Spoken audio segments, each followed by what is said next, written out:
पुणे जिल्ह्यातील शिरूर भागात खाऊ देण्याचे आमिष दाखवून शाळकरी मुलीचे अपहरण करून तिच्यावर बलात्कार करणाऱ्याला पुणे जिल्हा न्यायालयाने 20 वर्ष सक्त मजुरीची शिक्षा सुनावली।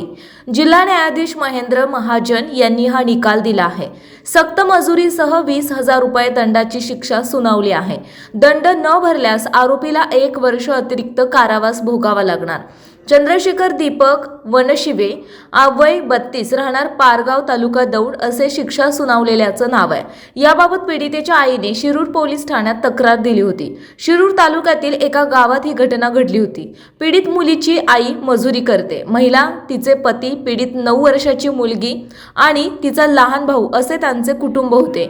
वनशिवे तेथे कामास जात होता, त्यामुळे त्याची ओळख झाली होती। खाऊचे आमिष दाखवून त्याने 4थीत शिकणाऱ्या मुलीला पळवून नेले।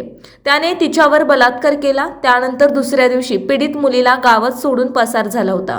शिरूर पोलीस ठाण्यातील तत्कालीन सहाय्यक निरीक्षक BN काबुगडे यांनी या प्रकरणाचा तपास करून आरोपीवर आरोपपत्र दाखल केले होते। या खटल्यात सरकार पक्षाकडून सरकारी वकील मिलिंद दातरंगे यांनी बाजू मांडली। साक्ष तसेच पुरावे ग्राह्य धरून आरोपीला जन्मठेपेची शिक्षा सुनावली, तसेच 15,000 रुपये दंडाची शिक्षा सुनावली। बाललैंगिक अत्याचार प्रतिबंधक कायद्यान्वये आरोपीला शिक्षा सुनावण्यात आली आहे। दंड न भरल्यास 1 वर्ष अतिरिक्त कारावासाची तरतूद शिक्षेत करण्यात आली।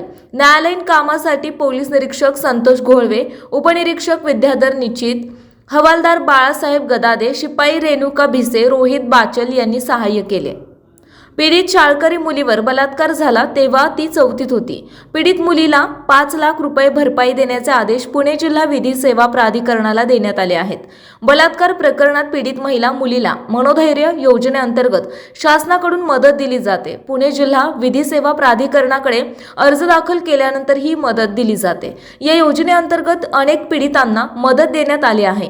पीडित महिला किंवा मुलींना व्यवसाय तसेच शिक्षणासाठी या निधीचा वापर करता येतो।